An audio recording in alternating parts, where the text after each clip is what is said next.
ஆண்டவரும் இரட்சகருமாகிய இயேசு கிறிஸ்துவின் நாமத்தினாலே உங்களை யாவரையும் வாழ்த்துகிறேன், ஆசீர்வதிக்கிறேன்.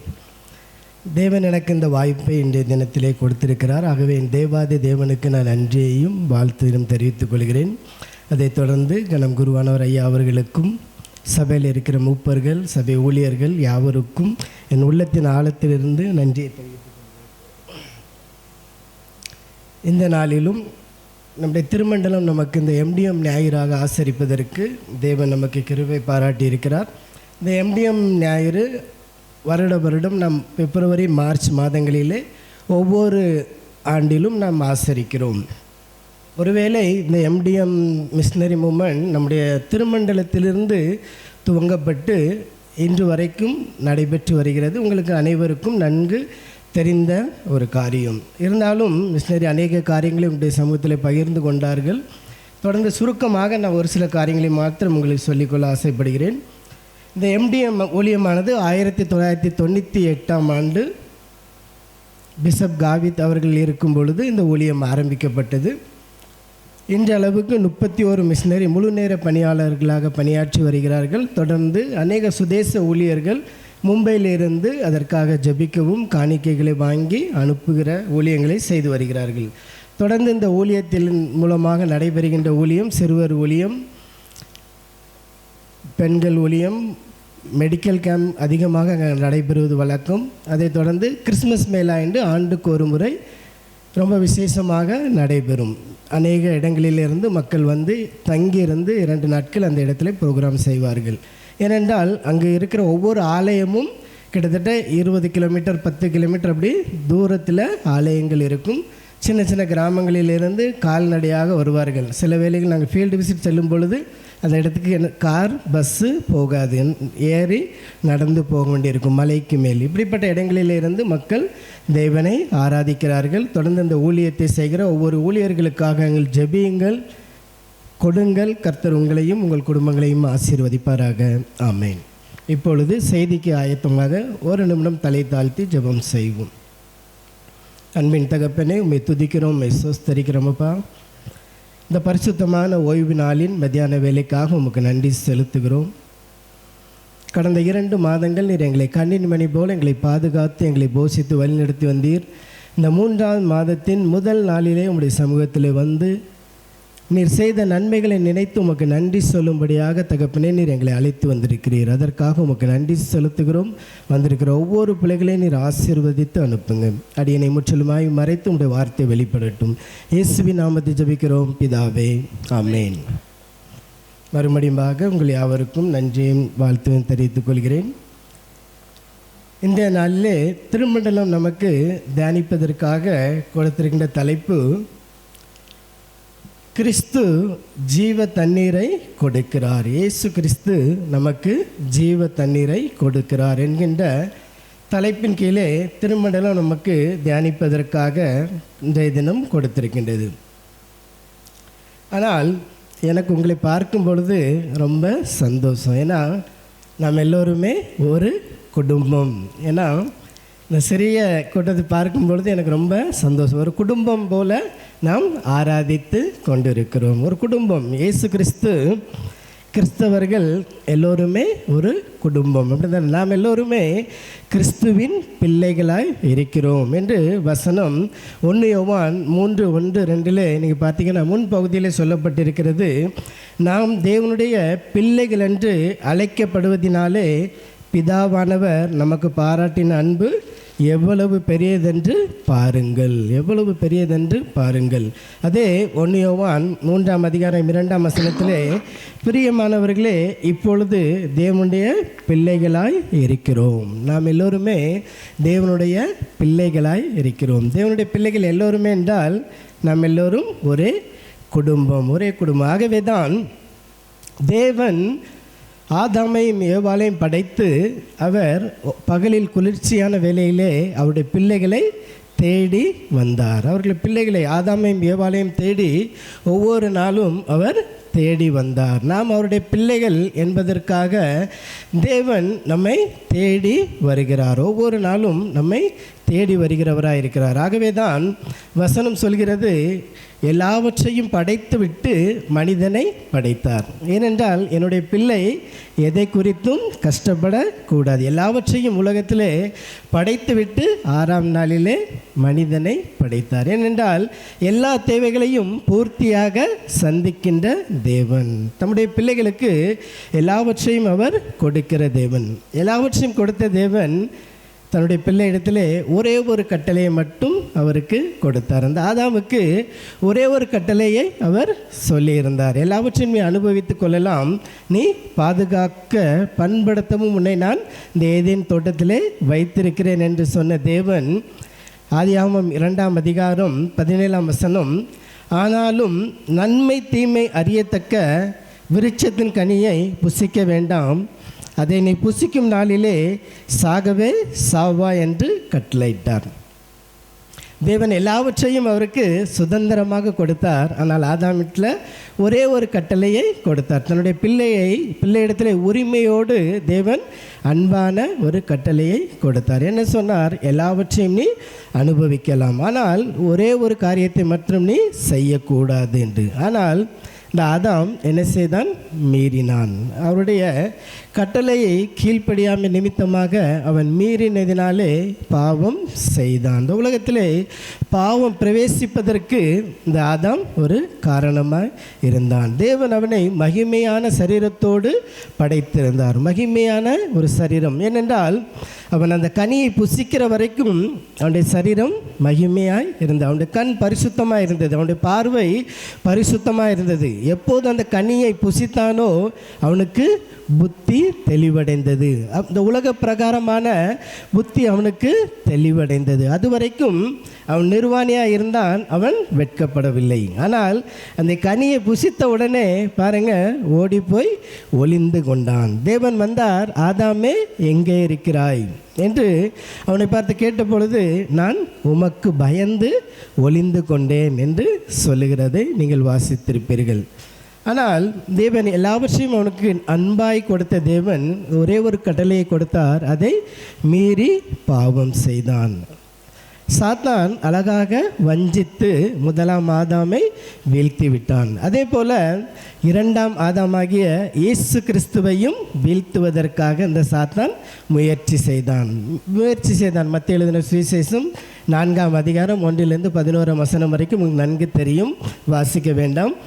உங்களுக்கு பார்த்தீங்கன்னா, தேவன் பிதாவை இந்த உலகத்திற்கு அனுப்பியிருந்தார். பிதா இயேசு கிறிஸ்துவை நம்மை மீட்கும்படியாக இந்த உலகத்திற்கு அனுப்பியிருந்தார். ஆனால் சாத்தான் எப்படியாவது இயேசுவையும் வீழ்த்த வேண்டும் என்று அவன் இயேசுவோடு அநேக காரியங்களை உரையாடுகிறான். ஆனால் எல்லாவற்றையும் இயேசுவானவர் வெற்றி சிறந்தார். அந்த சாத்தானுடைய முகத்திரையை அவர் கிழித்து எறிந்தார். பாருங்க, வசனத்தை கொண்டு இயேசுவை வீழ்த்த வேண்டும் என்று முயற்சி செய்தான். ஆனால் இயேசுவானவர் நேர்த்தியாக சாத்தானை வீழ்த்தினார். பாருங்க, இயேசுவானவர் எப்படி பிதா ஒரு கட்டளை கொடுத்தாரோ அதே போல் இயேசுவானவரும் நமக்கு கடைசியாக இந்த உலகத்திலிருந்து பரத்துக்கு செல்லும் பொழுது ஒரு கட்டளையை கொடுத்தார். ஒரு அன்பான கட்டளையை அவர் நமக்கு கொடுத்தார். மத்தேயு எழுதின சுவிசேஷம் 28ஆம் அதிகாரம் 19-20 வசனங்கள்.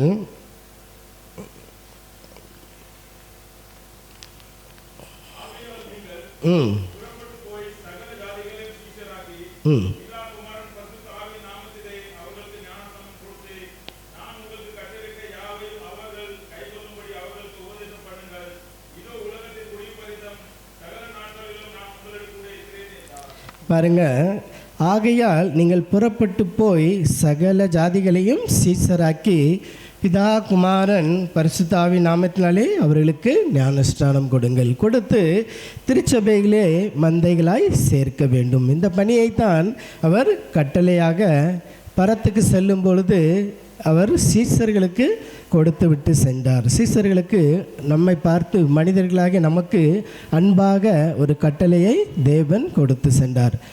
நாம் கட்டளையை மீறுவது பாவம். அவருடைய கட்டளையை நாம் பின்பற்ற வேண்டும், அதை கடைபிடிக்க வேண்டும். பழைய ஏற்பாட்டிலே தேவன் அநேக கற்பனைகளை கட்டளைகளை கொடுத்தார். அவைகள் எல்லாவற்றையும் இஸ்ரவேல் ஜனங்கள் மீறினதினாலே பாவம் செய்தார்கள் என்று வசனம் சொல்கிறார். அப்போ இயேசுவானவர் நமக்கு சொன்ன கட்டளையை நாம் எப்படி பின்பற்றுகிறோம்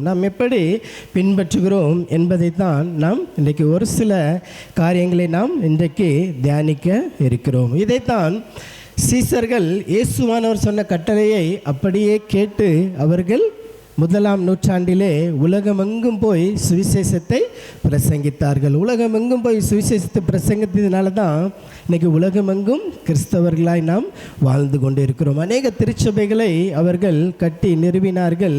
அதில் ஒருவர் தோமா இந்திய தேசத்திற்கு வந்து கர்த்தருடைய கட்டளையை அப்படியே கேட்டு கீழ்ப்படிந்தது நிமித்தமாக நாம் இன்றைக்கு கர்த்தரை ஆராதித்து கொண்டிருக்கிறோம். 2000 வருடங்களுக்கு முன்பதாக இந்திய தேசத்திலே சுவிசேஷம் அறிவிக்கப்பட்ட இயேசுவோடு இருந்த சீசன் இந்திய தேசத்திற்கு வந்து கர்த்தருடைய வார்த்தையை அறிவித்தது நிமித்தமாக நாம் இன்றைக்கு கிறிஸ்தவர்களாய் இன்றைக்கு வாழ்ந்து கொண்டு இருக்கிறோம். ஒருவேளை நாம் நினைக்கலாம், ஊழியம் என்பது மிஷினரிகளுக்கும் குருவானவருக்கும் சபையில் இருக்கிற மூப்பர்களுக்கும் ஆயர்களுக்கும் என்று நாம் நினைக்கலாம். அப்படி அல்ல. ஊழியம் என்பது நீங்களும் நானும் ஊழியர்கள். வசனம் அதைத்தான் தெளிவாக சொல்லுகிறது. 1 பேதுரு 2ஆம் அதிகாரம் 19ஆம் வசனத்திலே பார்த்தீர்கள்,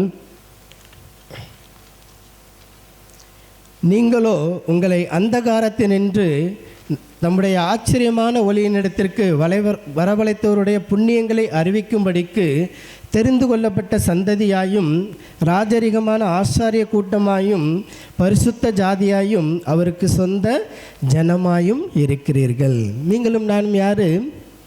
ஆசாரிய கூட்டம் என்றால் யாரு? ஊழியர்கள். நீங்களும் நானும் தெரிந்து கொள்ளப்பட்டவர்கள். தேவன் நம்மை அதற்காகவே அழைத்திருக்கிறார்.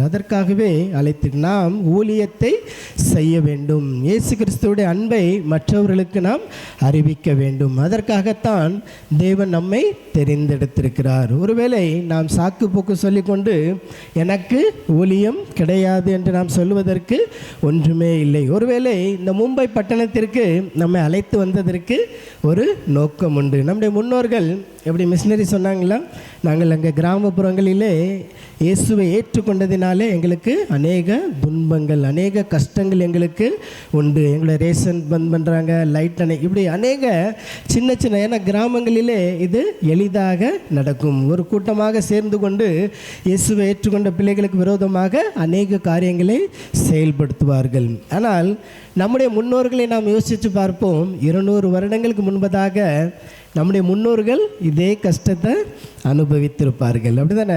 நான் இதை கேள்விப்பட்டிருக்கிறேன். அநேகர் சொல்லுவது உண்டு, சாப்பாட்டுக்காக பணத்துக்காக நீங்கள் கிறிஸ்தவனாய் மாறினீர்கள் என்று நம்முடைய முன்னோர்களை குறித்து அநேகர் சொல்லுவது உண்டு. நான் கேள்விப்பட்டிருக்கிறேன். இப்படி முன்னோர்களை இழிவாக பேசினார்கள். ஏன்? இயேசுவை ஏற்றுக்கொண்டது நிமித்தமாக. காரணம், அவர்கள் மெய்யான தெய்வத்தை கண்டுகொள்ளவில்லை. நாம் மெய்யான தெய்வத்தை கண்டுகொண்டதினாலே அவர்கள் நம்மை குற்றப்படுத்துகிறார்கள். நீங்கள் சாப்பாட்டுக்கும் பணத்துக்கும் மாறினவர்கள் என்று நம்மை குறித்து இன்றைக்கும் பேசிக்கொண்டிருக்கிற ஒரு கூட்டம் உண்டு. நீங்கள் அறிந்திருப்பீர்கள். இதை நாம் அநேகர் கேள்விப்படுகிறோம். ஆனால் நம்முடைய முன்னோர்கள் எவ்வளவு பக்தி வைராக்கியத்தோடு அந்த கிறிஸ்துவை பற்றி கொண்டதினாலே இன்றைக்கி நாம் நன்றாக படித்து உயர்ந்த ஸ்தலத்திலே நாம் வேலை செய்கிறோம். மாலை மாளிகையிலே நாம் நல்ல வீடு, சொந்த வீடோடு இந்த மும்பை பட்டணத்திலே வாழ்ந்து கொண்டு இருக்கிறோம். ஒருவேளை தேவன் உங்களை இங்கே கொண்டு வந்ததற்கு ஒரு நோக்கம் உண்டு. இந்த மும்பை பட்டணத்தின் ரட்சிப்புக்காக கூட நம்ம இங்கு அழைத்து வந்திருக்கலாம். இந்த மும்பை பட்டணத்திலே ஆத்தும ஆதாய பணியை செய்வதற்காக நம்மை தேவன் இங்கு கொண்டு வந்திருக்கலாம். ஆகவே நாம் அதை புரிந்து கொண்டு நாம் இருக்கின்ற இடங்களிலே கர்த்தருடைய ஊழியத்தை செய்ய வேண்டும். ஆகவே தான் தாவீது ராஜா சொல்லுவார், தன்னுடைய சகோதரனாகிய எலியாப்பை பார்த்து, நான் இங்கு வந்ததற்கு ஒரு முகாந்தரம்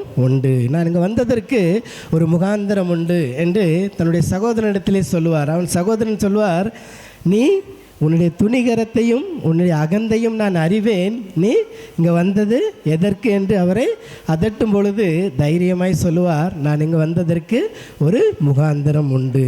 தேவன் நம்மை இங்கே கொண்டு வந்ததற்கு ஒரு முகாந்திரம் உண்டு. அன்றைக்கு தாவீது ஆடு மேய்த்து கொண்டிருந்தான். தன்னுடைய தந்தை அனுப்பி வைத்தார். இந்த இஸ்ரவேல் ஜனங்களுக்கு ஒரு மிகப்பெரிய ரட்சிப்பை அவன் மூலமாய் கட்டளையிடுவதற்காக. தேவன் எதையும் செய்தாலும் அதற்கு ஒரு நோக்கமும் ஒரு முகாந்தரமும் உண்டு. ஒருவேளை நீங்களும் நானும் இங்கே இருப்பதற்கு, இந்த மும்பை பட்டணத்தை ரட்சிப்பதற்காக தேவன் நம்மை அழைத்து வந்திருக்கிறார். நாம் எப்படி கர்த்தருடைய ஊழியத்தை மற்றவர்களுக்கு அறிவிக்கிறோம், கர்த்தருடைய வார்த்தையை நாம் மற்றவர்களுக்கு எப்படி சொல்லுகிறோம் என்பதுதான் மிக முக்கியமான பகுதி. நாம் வாசிக்க கேட்ட வேத பகுதியை நீங்கள் பார்த்தீர்கள் என்றால்,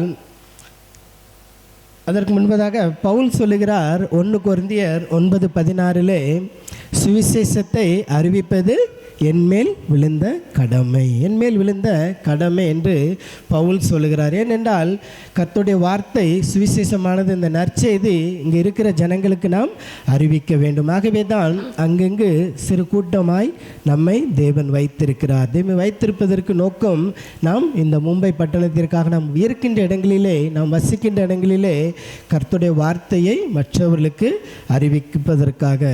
நாம் இன்றைக்கு வாசிக்க கேட்ட வேத பகுதிக்கு நேராய் நாம் திருப்பிக் கொள்வோம். யோவான் எழுதின சுவிசேஷம்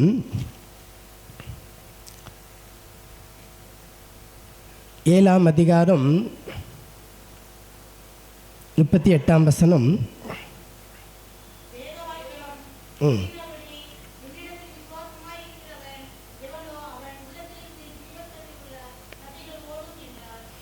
பாருங்க, ஜீவ தண்ணீர் உள்ள நதிகள் ஓடும், என்னிடத்தில் விசுவாசம் இருக்கிறவனிடத்தில் ஜீவ தண்ணீர் புறப்பட்டு வரும். இது இன்னொரு வேத பாடம் கொடுக்கப்பட்டிருந்தது. யோவான் எழுதின சுவிசேஷம் 4ஆம் அதிகாரத்தை திருப்பி கொண்டீர்கள் என்றால் உங்களுக்கு நன்கு தெரிந்த ஒரு பகுதி. சமாரியா ஸ்திரியை குறித்து உங்களுக்கு நன்கு தெரியும், அப்படிதானே? 4ஆம் அதிகாரம் 21ஆம் வசனத்திலே இப்படியாக சொல்லப்பட்டிருக்கிறது. இல்லை, யோவான் 4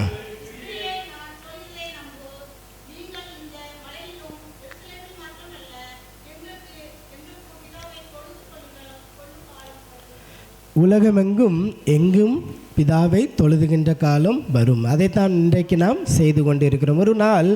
ஒரு காலத்தில் இஸ்ரவேல் ஜனங்கள் எருசலேமிலே மாத்திரம்தான் தொழுது கொள்ள முடியும். ஆனால் இன்றைக்கு உலகமெங்கும் நாம் இயேசுவை நாம் தொழுது கொள்கிறோம், உலகமெங்கும் அவரை தொழுதுகிறோம். அன்று இயேசு கிறிஸ்து சொன்னார், அந்த சமாரிய ஸ்திரியை பார்த்து, உலகமெங்கும் போய் சுவிசேஷம், இயேசு கிறிஸ்து சீசர்களுக்கு சொன்னார், சுவிசேஷத்தை அறிவியுங்கள். ஆனால் இயேசு சொன்னார், உலகமெங்கும் தொழுது கொள்ளும் காலம் வரும் என்று சொன்னார். ஆகவே தான் கர்த்தருடைய வார்த்தை ஜீவ தண்ணீரை கொடுக்கின்ற ஒரு வார்த்தை. அவருடைய வார்த்தையை பெற்றுக்கொண்ட நாம் எப்படி இருக்கிறோம்? ஆத்துமாவிலே ஜீவன் உள்ளவர்களாய் இருக்கிறோம். இயேசு கிறிஸ்து தாகமாக இருக்கிறேன் என்று அந்த ஸ்திரீனிடத்தில் சொல்லும் பொழுது அவர் ஆத்தும தாகத்தை குறித்து சொல்லுகிறார். ஆனால் அந்த ஸ்திரீ தாகத்தை குறித்து பேசி கொண்டிருக்கிறார். இருவரும் உரையாடுகின்ற காரியங்கள் உங்களுக்கு நன்கு தெரியும். ஆனால் தேவன் அந்த ஸ்திரீனுடைய இருதயத்தை நன்கு ஆராய்ந்ததினாலே அவர் என்ன செய்தார்? அந்த ஸ்திரீனுடைய இருதயத்திலே ஒரு கிரியை செய்ய வேண்டும் என்பதற்காக அவர் சொன்னார், நீ எனக்கு தாகத்துக்கு தண்ணீர் தா என்று. அதை கேட்ட அந்த ஸ்திரீ சொன்னார், இந்த தண்ணீரை குடித்தால் தாகம் உண்டாகும். ஆனால் இயேசு சொன்னார், நான் கொடுக்கின்ற தண்ணீரை கொடுத்தால் உங்களுக்கு ஒரு காலம் தாகம் உண்டாகாது, ஒரு காலம் தாகம் உண்டாது. ஆனால் இயேசுவானவர் எப்படி அந்த ஸ்திரியை ஆதாயப்படுத்தும் வண்ணமாக அந்த ஸ்திரீனிடத்தில் அவர் பேசினாரோ, அதே தாகத்தை அந்த ஸ்திரிக்கும் இயேசுவானவர் கொடுத்தார். 4ஆம் அதிகாரம் 25ஆம் வசனத்திலே சொல்லப்பட்டிருக்கிறது, மேசியா வருவார் என்பதை நாங்கள் அறிவோம் என்று சொல்லுகிறார். மேசியா வருவார் என்பதை நாங்கள் அறிவோம் என்று அந்த ஸ்திரீ சொல்லு. அப்போ இயேசு கிறிஸ்துவை குறித்து நன்கு தெரிந்திருந்தால், இயேசுவை யூதர்கள் மேசியா வருவார்கள் என்று இன்றைக்கு வரைக்கும் காத்து கொண்டு இருக்கிறார்கள். இயேசுவை அவர்கள் ஏற்றுக்கொள்ளவில்லை. ஆனால் இயேசு இந்த உலகத்திற்கு வந்து நம்மை ஆலயமாக கட்டிவிட்டு இந்த உலகத்திலிருந்து சென்று விட்டார். இந்த உலகத்திலிருந்து அவர் சென்று விட்டார் என்பதை இன்று வரைக்கும் யூதர்கள் ஏற்றுக்கொள்ளவில்லை. இன்றைக்கு வரைக்கும் யூதர்கள் ஏற்றுக்கொள்ளவில்லை. ஆனால் அவர்களுக்கு ஒரே நம்பிக்கை, மேசியா வருவார், ஆலயத்தை கட்டி கொடுப்பார் என்று அவர் இன்றைக்கு வரைக்கும் நம்பிக்கொண்டு இருக்கிறார். நீங்கள் பார்த்தீங்கன்னா இன்றைக்கு உலகம் ஒரே தலைவரை நோக்கி, ஒரே நேசத்தை நோக்கி சென்று கொண்டிருக்கிறது. அதன் ஒரு பகுதியாக இன்னைக்கு பார்த்தீங்கன்னா சாத்தான் மிகப்பெரிய ஒரு திட்டத்தை செயல்படுத்தி கொண்டிருக்கிறான். ஆபிரகாம் ஃபேமிலி ஹவுஸ் என்று ஒரு பெரிய ஒரு ஆலயம் கட்டப்பட்டிருக்கிறது. எங்கென்றால் நமக்கு அபுதாபியிலே கட்டப்பட்டிருக்கிறது. அதிலே மிகப்பெரிய ஒரு ஆலயம், பழைய ஆலயம் இருந்ததை உடைத்து விட்டு அதிலே ஒரு வீட்டை கட்டியிருக்க, மிகப்பெரிய ஒரு பங்களோ கட்டியிருக்க. அதில் 3 பேர் அதை அந்த ஆலயத்திலே ஆராதிக்கிறார்கள். ஒருவர் ஆபிரகாமை 3 மத மக்கள் ஏற்றுக்கொள்கிறார்கள். ஒன்று கிறிஸ்தவர்களாகிய நாம், இன்னொன்று இஸ்மவேலர்கள், அந்த வழி வந்தவர்கள், 3வது யூதர்கள். 3 பேரும் அந்த ஒரே இடத்திலே கர்த்தரை ஆராதிக்கும் வண்ணமாக அந்த ஆபிரகாம் ஃபேமிலி ஹவுஸ் என்று அதை ஆரம்பித்திருக்கிறார்கள். 2023ஆம் ஆண்டு அபுதாபியிலே அது திறந்து வைத்து இன்றளைக்கும் நடந்து கொண்டிருக்கிறது. சாத்தானுடைய மிகப்பெரிய ஒரு திட்டம் இது. ஆனால் எதற்காக இது செய்திருக்கிறார்கள் என்று பார்த்தீர்கள் என்றால், ஒரு பழமையான ஒரு ஆலயத்தை இடித்துவிட்டு இதை கட்டியிருக்கிறார்கள். இப்பொழுது எருசலேமில் இருக்கிற அந்த மசூதியை இடித்துவிட்டு இதே போல் ஒரு ஆபிரகாம் ஃபேமிலி ஹவுஸ் கட்ட வேண்டும், அதிலே எல்லோரும் ஆராதிக்க வேண்டும். யூதர்கள் அதற்காகத்தான் காத்து கொண்டிருக்கிறார்கள். மேசியா வருவார், ஆலயத்தை கட்டி கொடுப்பார் என்று அவர்கள் இன்றைய வரைக்கும் காத்து கொண்டிருக்கிறார்கள். இது சாத்தான் மிகப்பெரிய திட்டத்தை நிறைவேற்றி கொண்டிருக்கிறார். ஆகவே தான் நீங்கள் பார்த்தீங்கன்னா நிறையா பெரிய பெரிய பிஷப்மார்கள், பெரிய பெரிய ஆயர்கள் ஒன்று கூடி ஒரே தலைவர், ஒரே மதம், ஒரே கடவுள், ஒரே நாடு என்று பேசி கொண்டிருப்பார்கள். இது ஒரு ஐக்கியத்தை உருவாக்கி சாத்தான் இதை வேகமாக செயல்படுத்தி கொண்டிருக்கிறான். ஆனால் நாம் எப்படி கர்த்தரை விசுவாசித்து எப்படி நாம் வாழ்ந்து கொண்டிருக்கிறோம்? அதை தான் இந்த ஸ்திரீயானட்டு சொல்கிறாரு, இந்த தண்ணீரை குடிப்பவன் ஒரு காலம் தாகமடைய மாட்டான் சொல்லிவிட்டு அந்த ஸ்திரீக்கு ஒரு ஆத்ம தாகத்தை கொடுக்கிறார். அந்த ஸ்திரீ போய் அங்கே போய் சொல்கிறார், யோவான் 4:39 அந்த ஸ்திரீக்கு எப்படி இயேசுவுக்கு அந்த தாகம் இருந்ததோ அதே தாகத்தை அந்த ஸ்திரீக்குள் இயேசுவானவர் கொடுத்தார். அந்த ஸ்திரீ போய் அந்த ஊரில் போய் மற்றொரு இடத்துல சொல்லுகிறாள். 39ஆம் வசனத்தை பாருங்கள்.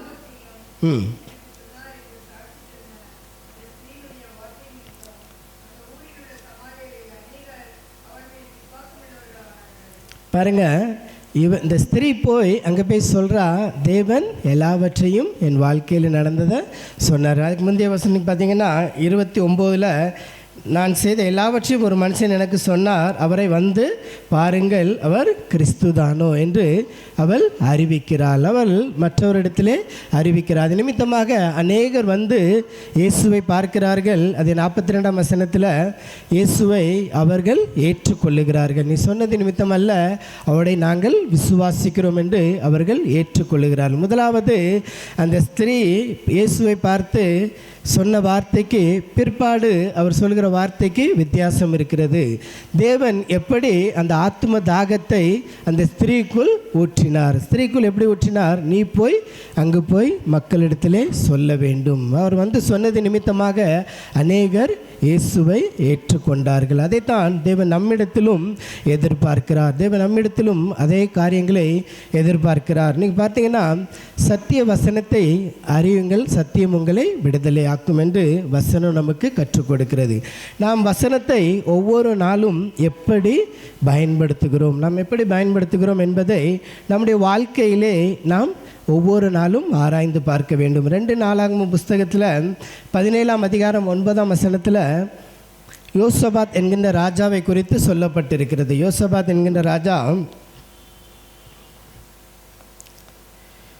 இவர்கள் யூதாவில் உபதேசித்து கர்த்தருடைய வேத புஸ்தகத்தை வைத்து கொண்டு யூதாவின் பட்டணங்களிலெல்லாம் திரிந்து ஜனங்களுக்கு போதித்தார்கள், கர்த்தருடைய வார்த்தையை போதித்தார்கள் என்று சொல்லப்பட்டிருக்கிறது. இந்த யோசபாத் ராஜா பதவி ஏற்ற உடனே என்ன செய்கிறான்? வேத புத்தகத்தை எடுத்து அவன் வாசித்தது மட்டுமல்ல, அங்கே இருக்கிற ஜனங்களுக்கு அதை போதிக்கும்படியாக ஒரு கட்டளையை கொடுக்கிறான். இவர்கள் வேத வசனத்தை பற்றி கொண்டதினாலே அங்கே அக்கம் பக்கத்தில் இருந்த தேசத்தில் உள்ளவர்கள் எல்லாம் ராஜாவோடு யுத்தம் பண்ணுவதற்கு ஏனென்றால் கர்த்தருடைய வசனம் நம்ம கூட இருக்கும்போது இந்த உலகத்தில் யாரும் நம்மை நெருங்க முடியாது. கர்த்தருடைய வார்த்தையை நாம் ஒவ்வொரு நாளும் என்ன செய்ய வேண்டும்? தியானிக்க வேண்டும், அதை மற்றவர்களுக்கு அறிவிக்க வேண்டும். இந்த யோசபாத் ராஜானுக்கு பார்த்தீங்கன்னா தொடர்ந்து கர்த்தர் மிகப்பெரிய வெற்றியை இந்த யோசபாத் ராஜாவுக்கு கொடுப்பார். அதற்கு காரணம் அவர் வேத வசனத்தை மற்றவர்களுக்கு அறிவிக்கிறவராய் இருந்தார். பெயர் சபா எல்லா இடங்களிலும் போய் அவர் அறிவிக்கிறவராக இருந்தார். 2 நாளாகமம் 19ஆம் அதிகாரம் 4ஆம் வசனத்திலே எருசலேமில் வாசமாக இருந்து திரும்ப பெயர் சபா தொடங்கி எப்ராஹிம் மலை உள்ள ஜனங்களுக்குள்ளே பிரயாணமாய் போய் அவர்களை தங்கள் பிதாக்களுடைய தேவனாகிய கர்த்தரிடத்திற்கு திரும்ப பண்ணினார் என்று சொல்லப்படும். அநேக காரியங்களை இவர் மக்களுக்கு அறிவித்ததினாலே அநேகர் இயேசுவை பிதாவை ஏற்றுக்கொண்டார்கள். கர்த்தருடைய வார்த்தையை மற்றவர்களுக்கு அறிவித்தார்கள். நாம் எப்படி மற்றவர்களுக்கு கர்த்தருடைய வார்த்தையை பகிர்ந்து கொள்கிறோம், மற்றவர்களுக்கு எப்படி அறிவிக்கிறோம் என்று நாம் நம்மையே ஆராய்ந்து பார்க்க வேண்டும். கர்த்தருடைய வேதத்தை அதிகமாய் நாம் தியானிக்க வேண்டும். ஒவ்வொரு நாளும் அதை தியானிக்கும் பொழுதுதான் இந்த உலகத்தை நாம் ஜெயிக்க முடியும். நாங்கள் ஒரு சில நாட்களுக்கு முன்பு ஒரு சகோதரர்கள் எல்லோருமே ஒன்று கூடி வேதாகமத்தை சில பைபிள் ஒரு முழு வேதாகமத்தையும் 4 வருடத்திலே தியானித்து படித்து முடிப்பதற்கென்று ஒரு ஃபார்மேட் பிரிண்ட் செய்து சில நண்பர்கள் நாங்கள் அநேகர் இதை படித்து பின்பற்றி வருகிறோம். இதில் காலையிலே எழும்பின உடனே கர்த்தருடைய வேதத்தை ஒரு 20 வசனம் இல்லை 15 வசனத்தை தினமும் தியானித்து அதை நாம் எழுத வேண்டும். ஒரு புத்தகத்தில் எழுதி கர்த்தருடைய வார்த்தை நம்முடைய இருதய பலகையிலே நாம் எழுதி கொள்ளும் பொழுது அந்த தினம் நமக்கு ஆசீர்வாதமாக இருக்கும். தொடர்ந்து நாம் இதை செய்யும் பொழுது கர்த்தருடைய வார்த்தை நம்மோடு இடைப்படும். ஒவ்வொரு நாளும் நாம் எங்கு சென்றாலும் அந்த வார்த்தை நம்மோடு கூட பேசும். நம்முடைய இக்கட்டான சூழ்நிலைகள், இந்த உலகப்பிரகான வாழ்க்கையிலே அநேக பிரச்சனைகள் உண்டு. ஆனால்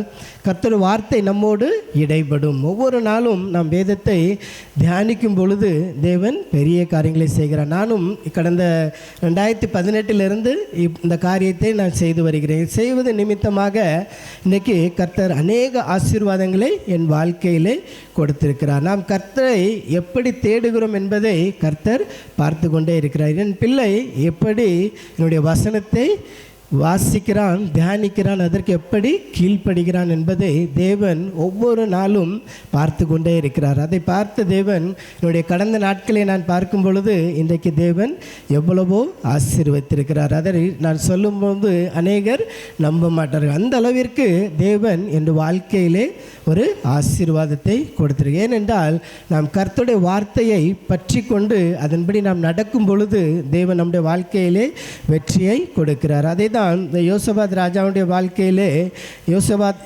2 நாளாம் புஸ்தகம் 20ஆம் அதிகாரத்தில் நீங்கள் பார்த்தீங்கன்னா யோசபாத் ராஜா மகிழ்ச்சியோடு திரும்பி வந்தான் என்று வசனம் சொல்லும். பார்த்தீங்கன்னா 2 ராஜாக்கள் 20ஆம் அதிகாரம் 28ஆம் வசனம், அவர்கள் தம்புருகளோடும் சுரமண்டலங்களோடும் பூரிக்கைகளோடும் எருசலேமில் இருக்கிற கர்த்தருடைய ஆலயத்திற்கு வந்தார்கள். நான் சுருக்கமாக சொல்லுவேன், ஏன்னா நேரம் ரொம்ப எடுத்தாயிட்டது. மிஷினரியே 1/2 மணி நேரம் பேசிவிட்டார். ஆகவே பாருங்கள், தேவன் அவனுடைய இந்த யோசபாத் ராஜாவுக்கு வந்த பிரச்சனை என்ன என்பது உங்களுக்கு நன்கு தெரியும். அநேகர் அவனுக்கு எதிராக சூழ்ச்சி செய்து அவனை வீழ்த்த வேண்டும் என்று நினைத்தார்கள். ஆனால் இவன் கர்த்தருடைய பாதத்திலே காத்திருந்து ஜபிக்கின்ற மனிதன். 20ஆம் அதிகாரத்தில் 3ஆம் வசனத்தை பார்த்தீங்கன்னா கர்த்தருடைய பாதத்தில் அமர்ந்திருந்து கர்த்தருடைய ஆலயத்தில் அவன் மட்டுமல்ல ஜனத்தையும் ஜபிப்பதற்காக ஏற்படுத்தினான். அவர்களையும் அழைத்து உபவாசம் பண்ணி ஜபித்தார்கள் என்று வசனம் சொல்கிறது.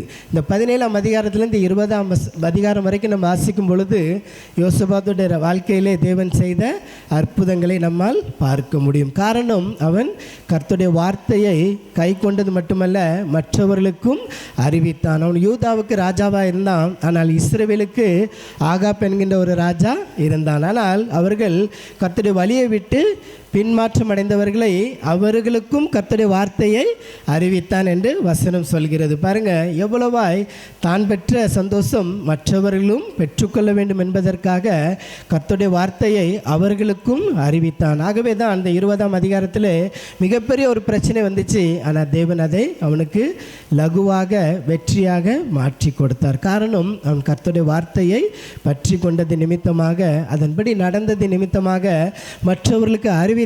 தேவன் அவனுடைய வாழ்க்கையை வெற்றியுள்ள ஒரு வாழ்க்கையாய் மாற்றி கொடுத்தார். கடைசியாக ஒரே ஒரு வசனத்தை மட்டும் வாசித்து விட்டு நாம் முடிக்கலாம். 2 ராஜாக்கள் புஸ்தகம் 7ஆம் அதிகாரம் 9ஆம் வசனம். 2 ராஜாக்கள் புஸ்தகம்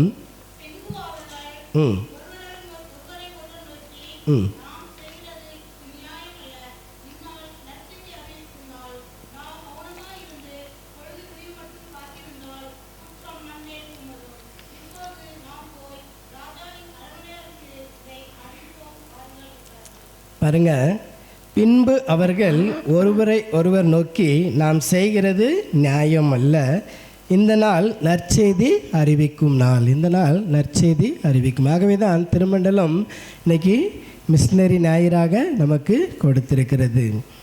நற்செய்தி அறிவிக்கும் நாள். என்ன நடக்கிறது? இந்த சம்பவத்தை உங்களுக்கு தெரியும் என்று நான் நினைக்கிறேன். 4 குஷ்டரோகிகள் சமாரியாவிலே அப்புறத்திலே இருக்கிறார்கள். ஆனால் மிகப்பெரிய கொடிதான பஞ்சம் சமாரியாவிலே இருக்கிறது. எலிசா தீர்க்கதரிசி சொல்கிறார் முதல் வசனத்திலே, அப்பொழுது எலிசா, கர்த்தருடைய வார்த்தையை கேளுங்கள், நாளை இந்நேரத்தில் சமாரியாவின் வாசலிலே 1 மரக்கால் கோதுமை மா 1 சேக்கலுக்கும் 2 மரக்கால் வார்கோதுமை 1 சேக்கலுக்கும் விற்கப்படும் என்று கர்த்தர் சொல்லுகிறார் என்றான். எலிசா தீர்க்க தரிசனமாய் ஒரு வார்த்தையை உரைக்கிறார். ஆனால் ராஜா ஏற்றுக்கொள்ள முடியவில்லை. அவருடைய பிரதானிகள் எல்லோருமே காரணம், அங்கே இருந்த காலகட்டத்தை பார்க்கும் பொழுது கொடிதான பஞ்சம். எப்படிப்பட்ட பஞ்சம் என்று பார்த்தீர்கள் என்றால் 29ஆம் வசனம், 6ஆம் அதிகாரம் 29ஆம் வசனம், அப்படியே என் மகனை ஆக்கி தின்போம், மறுநாளில் நான் இவளை நோக்கி நாம் உண்ண மகனை தருவேன். அதாவது 2 ஸ்திரீகள் என்ன செய்கிறார்கள்? சண்டை போடுகிறார்கள். என்ன சொல்கிறார்கள்? நேற்று என்னுடைய மகனை சாப்பிட்டோம், இன்னைக்கு உன்னுடைய மகனை சாப்பிட வேண்டும் என்று 2 பேருக்கும் சண்டை நடக்கிறது ராஜாவினிடத்திலே.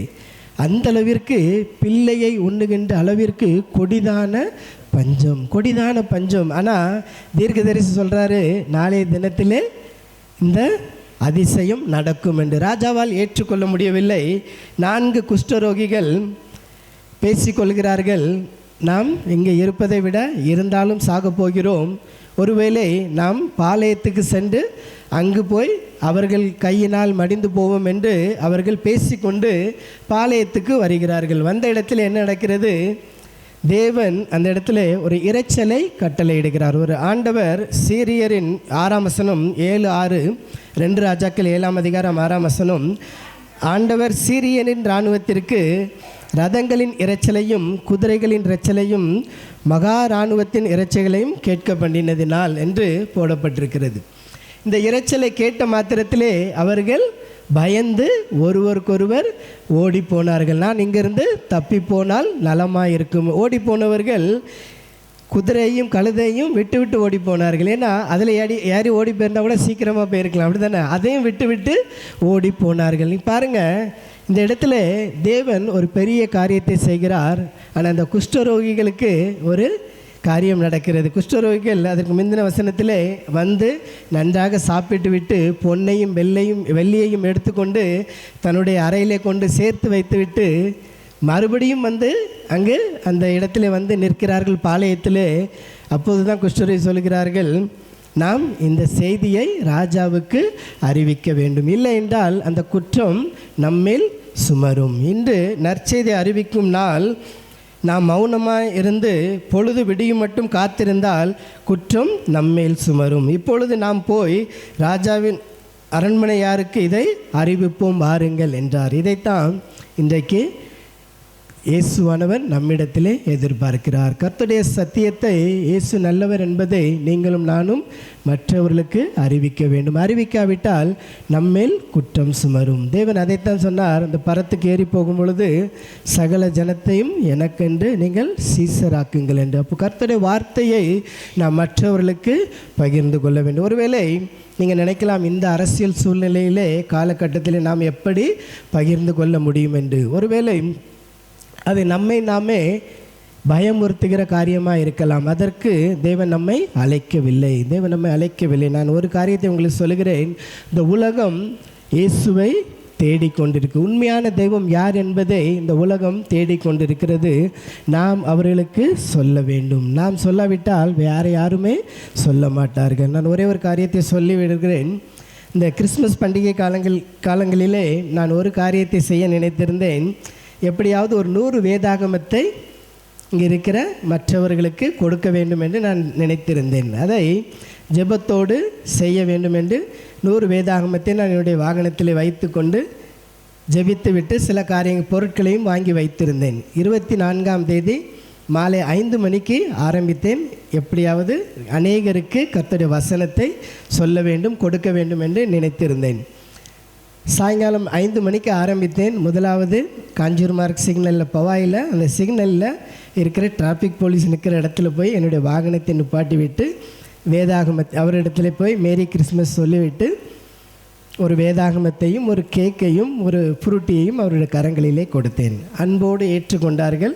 சந்தோஷமாக வாங்கி கொண்டு எனக்கு அவர்களும் வாழ்த்து சொல்லி அனுப்பினார்கள். அங்கிருந்து அனைவருக்கும் கொடுத்துவிட்டு தொடர்ந்து என்னுடைய பயணத்தை தொடர்ந்தேன். போகின்ற வழியில் எல்லா இடங்களிலும் கொடுத்து விட்டு சென்றேன். கிறிஸ்மஸ் அன்னைக்கு நைட்டு 10:30க்கு முன்னாடி நான் நினைத்ததை முடித்து விட்டேன். 100 வேதாகமத்தை நான் கொடுத்தது வெறும் அரசாங்க அதிகாரிகள், காவல்துறையில் உள்ள மிக முக்கிய பொறுப்பில் இருக்கின்ற ஒவ்வொரு அதிகாரிகளுக்கு மாத்திரம் கொடுத்தேன். மற்ற யாருக்கும் நான் கொடுக்கவில்லை. விலையேற பெற்ற அந்த வேதாகமத்தை விலையேற பெற்ற அரசாங்க அதிகாரிகளுக்கு ஒவ்வொருவருக்கும் கொடுத்தேன். ஒரே ஒரு அதிகாரி மாத்திரம் வாங்கவில்லை. அவர் சொன்னார், எனக்கு இது வேண்டாம் என்று சொன்னார்.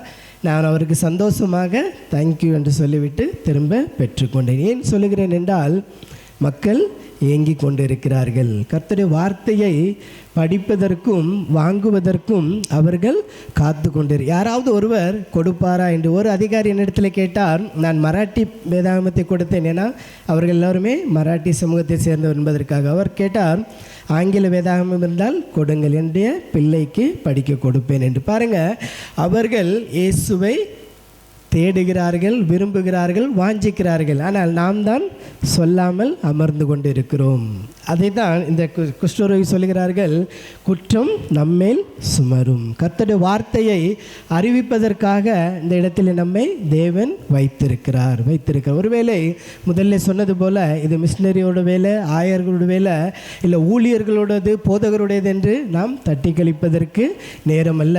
கர்த்தருடைய வார்த்தையை நாம் பகிர்ந்து கொள்ள வேண்டிய நேரம். அக்கம் பக்கத்தில் இருப்பவரிடத்திலே நாம் கர்த்தருடைய வார்த்தையை பகிர்ந்து கொள்ளும் பொழுது அவர்கள் மூலமாய் நம்முடைய குடும்பம் ஆசீர்வதிக்கப்படும். அவர்கள் சமாதானமாய் இருக்கும் பொழுது நாமும் சமாதானமாய் இருக்க முடியும். அந்த யோசபாத் ராஜா அவனை மற்றவர்களுக்கு வேதத்தை கர்த்தருடைய வசனத்தை அறிவித்த பொழுது அவன் அருகாமையில் இருந்த அனைவருமே அவனுக்கு பயந்து அவனிடத்தில் யுத்தம் செய்யாதிருந்தார். காரணம், அவன் கர்த்தருடைய பிள்ளை. உலகத்தை படைத்த தெய்வ மனிதன், தேவனோட பிள்ளை என்று அவர் கண்டு கொண்டதினாலே அநேகர் அவனை கண்டு பயந்தார்கள். அதே போல நாமும் மற்றவர்களுக்கு சமாதானத்தையும் கர்த்தருடைய வார்த்தையை அறிவிக்கும் பொழுது நம் அருகில் இருப்பவர்கள் நம்மோடு சமாதானம் பண்ணி கொள்வார்கள். நம்மோடு அவர்களும் அன்பாய் பழகும் பொழுது தேவனுடைய நாமம் மகிமைப்படும். அவர்களும் கர்த்தரை ஏற்றுக்கொள்வார்கள். ஏற்றுக்கொள்வார்கள். அதற்காகத்தான் தேவன் நம்மை இந்த உலகத்திலே வைத்திருக்கிறார். இந்த இடத்துல, இந்த மும்பை பட்டணத்திலே வைத்திருப்பதற்கு தேவன் வைத்திருப்ப ஒரு நோக்கம் உண்டு என்று சொன்னேன். அந்த நோக்கத்தை நாம் நிறைவேற்றும் பொழுது தேவன் என்ன செய்வார்? நம்மையும் நம்முடைய குடும்பத்தையும் ஆசீர்வதிப்பார். நம்முடைய பிள்ளைகளுடைய வாழ்க்கையை அவர் கட்டுவார். நம்முடைய பிள்ளைகளுடைய வாழ்க்கை ஆசீர்வாதமாக இருக்கும். நீங்கள் கர்த்தரை மற்றவர்களுக்கு அறிவிக்கும் பொழுது தேவன் உங்களுடைய வாழ்க்கையை கட்டுவார். உங்களுடைய வாழ்க்கையை, உங்களுடைய குடும்பத்தையும் தேவன் ஆசீர்வதிப்பார். அது மட்டுமல்ல, நீங்கள் அநேகருக்கு ஆசீர்வாதமாக இருக்கும்படி தேவன் உங்களை பயன்படுத்துவார். கர்த்தர் தாமே உங்கள் ஒவ்வொருவரையும் ஆசீர்வதிப்பாராக. ஆமேன்.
Bye.